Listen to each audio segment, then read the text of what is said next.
The girl was trying to clean a stain on her collar, but it was ink, and it could not be wiped off. She had an important interview coming soon. When she could not think of a solution, a woman walked in. The girl did not hesitate to ask for help. She borrowed a scarf from the woman. She promised to dry clean it and return it. The woman looked at her in surprise. She was moved by the girl's courage, but she did not leave her phone number. She said the scarf was a gift for the girl. That one unexpected kindness would completely change the girl's fate. Soon, it was the girl's turn for the interview. She recognized the interviewer immediately. It was the woman who had helped her earlier. She thought of how messy she had looked before. She assumed the woman would not have a good impression of her, so the girl decided to relax and be herself. When the interviewer learned that the girl was a top student from an art academy, she curiously asked why the girl had not continued her studies. The girl gave a very satisfying answer. It completely confused the interviewer. To save face, the supervisor asked a tricky question. She asked why the girl wore the scarf. The girl knew it was a test. As a top student, she was not intimidated. Seeing the interviewer smile in satisfaction, she guessed that the interview was basically secured. On the way home, the girl faced another problem. Her mother would not agree if she gave up on graduate school, so she had to hide the matter with her brother. Unexpectedly, the company called for a second interview. Before her brother could react,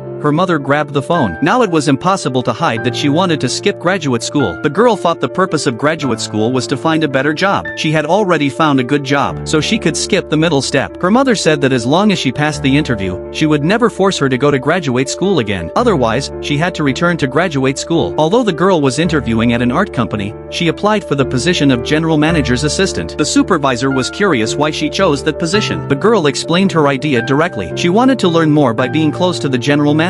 The second interview was conducted by the CEO personally. Before the official interview, the CEO touched up her makeup in front of the girl. When choosing a lipstick, the girl pointed out the best option precisely. The girl received her job offer soon after. The next day, she dressed beautifully for her first day. She became the focus immediately, but reality gave her a shock. All that had been her imagination. When she arrived at the company, only the supervisor was there. The supervisor began introducing the work priorities. Every detail had to be memorized by the girl. On the first day, she witnessed the CEO's temper. Because today's lucky color was red and the unlucky color was yellow, the CEO did not allow any yellow in front of her. The CEO asked about her lunch. The girl looked at the lunchbox in her hand.